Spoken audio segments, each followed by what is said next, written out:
Ryan Garcia binunyag ang plano sa kanyang susunod na laban. Matapos daw niya patahimikin si Conor Benn ngayong September, target isunod si Devin Haney para sa unification ng titulo. Personal daw ito para kay Ryan Garcia dahil gusto niya patunayan na kayang tapusin si Devin Haney.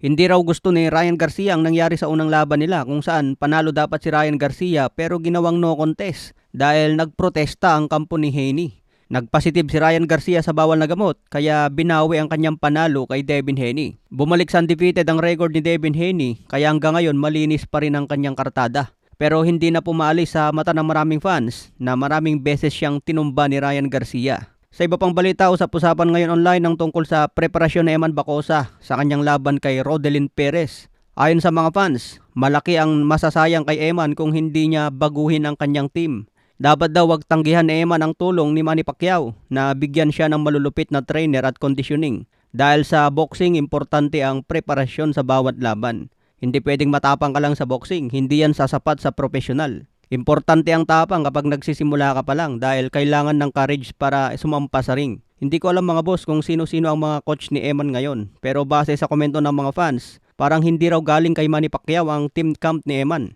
Kaya sinasabi nila na wag raw tanggihan ni Eman ang anumang tulong mula kay Manny Pacquiao para mas lalong lumakas. Dahil hindi sa lahat ng oras maisasalba ang kanyang laban gamit ang impluensya. Sabi nga ng mga fans, simple lang daw ang gagawin ni Eman sa ring. Basta hindi siya babagsak, bahala na raw yung mga judge na umiskor sa kanya. Pero 3 beses na bilangan kaya hindi na isalba mga boss, natapos pa nga sa majority.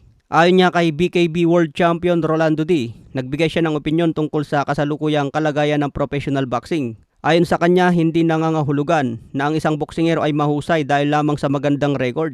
Binanggit din niya na uso ngayon ang cherry picking, kung saan maingat na pinipili ng ilang promoters o managers ang mga kalaban na may hina, madaling talunin upang manatili ang malinis na record sa kanilang boksingero at binibigyan pa raw ito ng mga titulo. Sinabi niya na may mga boksingero na maganda ang record, ngunit hindi ito tumutugma sa kanyang skills sa loob ng ring. Sa madaling sabi, maganda ang record pero butaw ang galawan. Dahil dito naniniwala si Rolando D na sa modernong panahon ng boxing, posible umanong makakuha ka ng belt kahit hindi ikaw ang pinakamahusay na boksingero sa iyong division. Nilinaw din niya na hindi ito pambabash o panghihila pababa sa sinuman, kundi pagbibigay lamang daw ng kanyang pananaw sa realidad ng sports ng boxing. Umaasa rin siya na patuloy na gagandang sistema ng boxing sa Pilipinas para sa kapakanan ng lahat ng boksingero at mga boxing fans. May punto si Rolando D sa pagiging cherry pick at selective opponent at may nakataya pang titulo. Sa Pilipinas, palakasan ng kapit yan mga boss. Pero kung magaling ka talagang boksingero, makikilala ka pa rin ng fans base sa galawan mo at hindi sa pangalan lang. Kaya yung mga batang prospects ngayon mga boss, huwag kayong mawalan ng pag-asa.